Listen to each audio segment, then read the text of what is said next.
तुझसे किसने कहा कि एक दिन जुदाई होगी। ये खबर तो ज़रूर किसी दुश्मन ने फैलाई होगी। और तुम कैसे भुला पाओगी मेरे प्यार को जाना।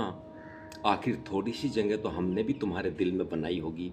हाय दोस्तों, मैं नईमुद्दीन सैफ़ी कॉमेडियन, आपको अपना दोस्त। उम्मीद करता हूँ कि आप बहुत बढ़िया होंगे, बहुत अच्छे होंगे, आपका घर परिवार सब ठीक होगा और मैं भी बहुत बढ़िया हूँ। दोस्तों, सर्दी इतनी पड़ रही है कि बच्चों को रजाई में लपेट करके रखो, क्योंकि जरा सी ठंड बच्चों को इतनी ज़बरदस्त लगती है कि बेहिसाब हद से ज़्यादा है। अभी कल किसी के बच्चे की तबीयत ख़राब हो गई थी, बहुत ज़्यादा तबीयत ख़राब थी, दवाई भी असर नहीं कर रही थी, तो मैंने नमाज़ पढ़ी, नमाज़ पढ़ के उसे दम करा तो वो ठीक हो गया। दोस्तों, एक बात छोटी सी आपसे शेयर करनी थी कि कारोबार अब इस तरीके के हालात हो गए हैं कि बेहिसाब हद से ज़्यादा।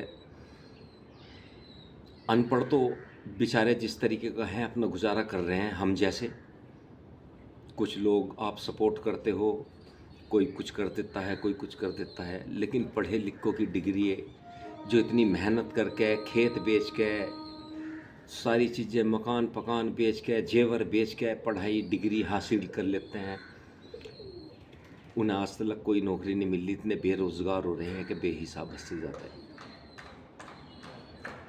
हर आदमी थोड़ा बहुत बिजनेस अपना करना चाहता है, देखो मेहनत करता है, पढ़ाई में रात और दिन 15-15 घंटे 20-20 घंटे पढ़ाई करते हैं लोग, लेकिन कोई नौकरी किसी तरीके की कैसा ही भी कुछ नहीं मिल पाता।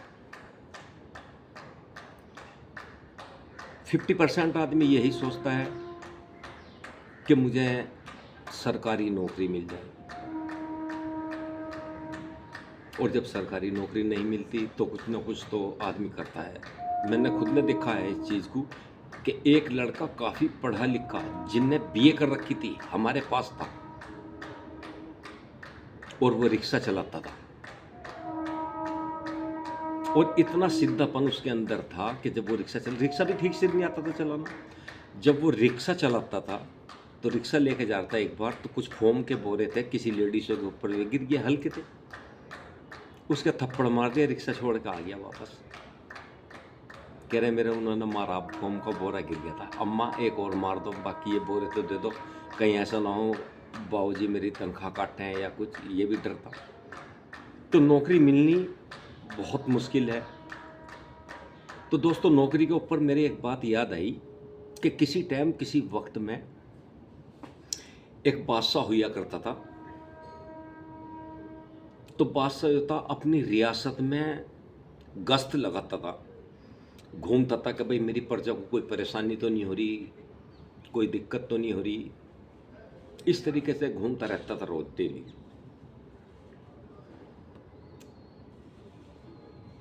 एक लड़का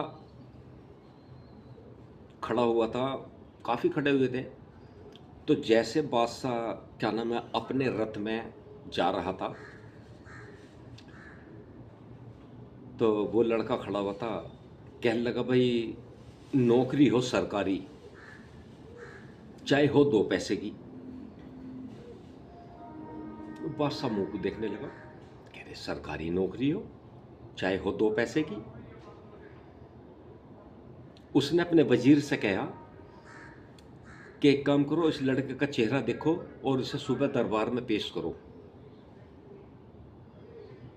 वजीर जो था रथ से उतरा, उतर के उससे कहा कि कल सुबह तुम्हें बादशाह सलामत ने दरबार में बुलाया है। वो लड़का सुबह हाजिर हुआ और बादशाह सलामत ने सवाल करा कि कल हम दौरे पे थे और तुम खड़े हुए थे, और तुमने ये कहा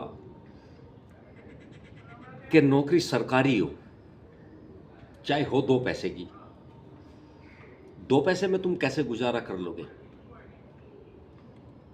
मेरे पास वजीर है, सूबेदार है, सब हैं, काफ़ी ज़्यादा तनख्वाहें लोगों की हैं, उनके गुजारे नहीं हो पा रहे, और कर भी लेते होंगे तो मुझे नहीं पता, लेकिन सवाल एक है कि तुम 2 पैसे में अपना घर परिवार का गुजारा कैसे कर लोगे? उस लड़के ने कहा कि बादशाह सलामत, आप एक बार मुझे नौकरी दे दीजिए, बाकी मैं अपना आप देख लूँगा। बादशाह ने कहा ठीक है, तुम कल से काम पे आ जाओ। वो लड़का अगले दिन जाता है और काम पर पहुंचता है, बादशाह सलामत के दरबार में खड़ा हो जाता है। और एक दिन हुआ, 2 दिन हुए, 4 दिन हुए, 5-7 दिन हुए, इस तरीके का वो अपना दिल्ली दरबार में पहुंच जाता था।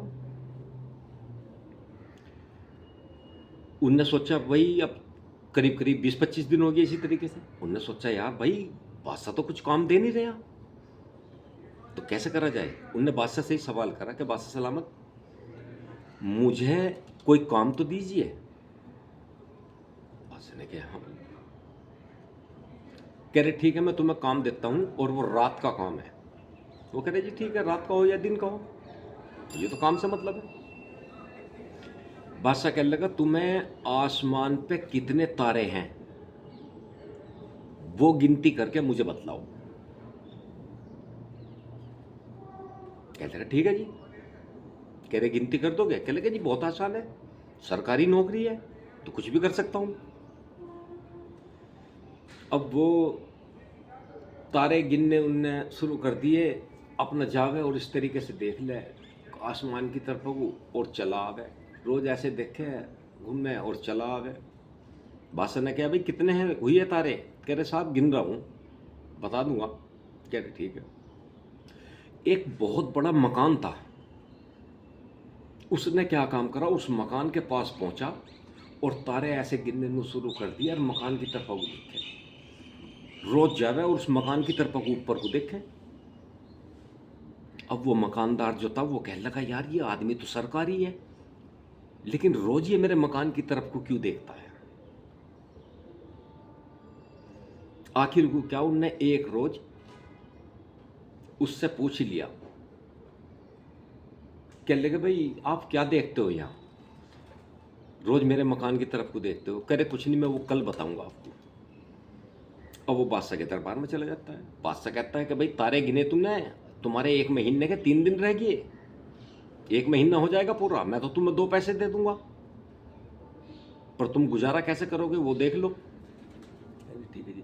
कितने तारे हुए? कह रहे बादशाह सलामत तारे तो मैंने काफी गिन लिए, लेकिन एक बहुत बड़ा मकान है, उसके पीछे की तरफा के तारे रह रहे हैं, वो तारे और गिनने। कह रहे फिर क्या करा जाए? कि बादशाह सलामत वो मकान तुड़वाना पड़ेगा। बादशाह कहने लगा तुड़वा दो, उस मकान को तुड़वा दो अगर तुम्हें दिक्कत हो रही है तो, और तुड़वा के तारे गिन लो। कह रहे जी ठीक है। अब वो जाता है वहाँ से, तो जिसका मकान था वो मकान मालिक वहाँ खड़ा हुआ होता है, फिर उसके घर की तरफ को देखना शुरू कर देता है। वो कहता है जनाब आपने बताया नहीं कि आप मेरे मकान की तरफ क्यों देखते हो। कहने लगे वो मुझे बादशाह सलामत ने नौकरी दी है आसमान के तारे गिनने के लिए, और मैंने करीब करीब सारे तारे तो गिन लिए, अब वो तारे रह गए जो तेरे मकान के पीछे हैं। कह रहे फिर? कह रहे आपका मकान तुड़वाना पड़ेगा और फिर मुझे वे तारे गिनने पड़ेंगे। जबकि वो चाहता था उसकी छत पे खड़ा होकर के तारे गिन सकता था, लेकिन सवाल नौकरी सरकारी का था, 2 पैसे। अब वो बड़े अचंभे में बन गया। कह रहे भाई मैंने इतनी दौलत लगा के तो ये मकान बनाया, अब ये मकान तोड़ने के लिए कह रहा मना कर नहीं सकता क्योंकि सरकारी आदमी है। वो कहने लगा जनाब कुछ ले दे के काम नहीं चल सकता। वो कहने लगा हाँ चल सकता है, क्यों नहीं चल सकता भाई, ले दे करके ही तो काम चलता है। कह रहे तो इधर आओ। इधर गए, उससे काफ़ी उनने पैसे दे दिए। कहने लगे अल्लाह साहब मेरा मकान मत तोड़ो और क्या नाम है ऐसे ही कर लो काम। कह रहे ठीक है। उनने काफ़ी पैसे इतने दे दिए उसे जो एक तनख्वाह वजीर की भी नहीं थी। तो वो उसकी छत पर गया और जो बाकी के तारे थे वो उनने गिन लिए। गिन करके बादशाह सलामत के पास पहुंचा। बादशाह ने कहा कि भाई तारे गिने आए? कह लगे हाँ। कह रहे कितने हैं? कह लगे जनाब 1 करोड़ तारे हैं। बादशाह सलामत ने कहा कि 1 करोड़ तारे आसमान में? कह रहे कि हाँ। कह रहे आप झूठ तो नहीं बोल लो? कह लगे इसे गिनवा के देख लो। अब गिने कौन? जो कोई गिन नहीं सकता, आसमान के तारे कोई गिन ही नहीं सकता। जैसे सर के बाल नहीं गिन सकता आदमी कोई, इस तरीके का आसमान के तारे नहीं गिन सकता। अब वो बादशाह सलामत को, उसका महीना पूरा हो गया, बादशाह सलामत ने 2 पैसे उसे दे दिए, कहने लगे ये अपनी तनख्वाह के पैसे लो।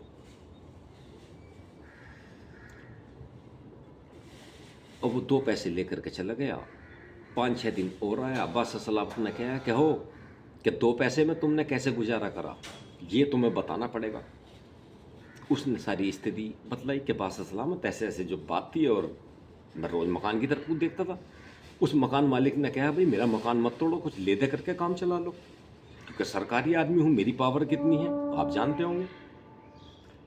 तो उसने मुझे पैसे दे दिए, जो 2 पैसे थे वो तो है ही हैं, बाकी जो फालतू का जो था उससे मेरा गुजारा चला और पैसे बच भी गए। बादशाह कहने लगा वो बात तो सही है कि नौकरी सरकारी हो चाहे हो 2 पैसे की। तो दोस्तों हर आदमी यही सोचता है कि नौकरी सरकारी हो चाहे हो 2 पैसे की, क्योंकि बाकी तो समझ रहे हो ना, सारे काम हो जाते हैं। तो दोस्तों मेरी कहानी आप लोगों को कैसी लगी, उम्मीद करता हूँ कि बहुत बढ़िया होगी। आप सोच रहे होगे काफ़ी देर से मैं चाय का कप लियो खड़ा हुआ हूँ, लेकिन इसके अंदर चाय नहीं है, वो थोड़ा सा अच्छा सा लगने के लिए हाथ में ले लेता हूँ। तो मैं नईमुद्दीन सैफ़ी कॉमेडियन आपसे उम्मीद करता हूँ कि ये मेरी कहानी आप लोगों को अच्छी लगी होगी, तो ख़ास तौर से उन पढ़े लिखों को।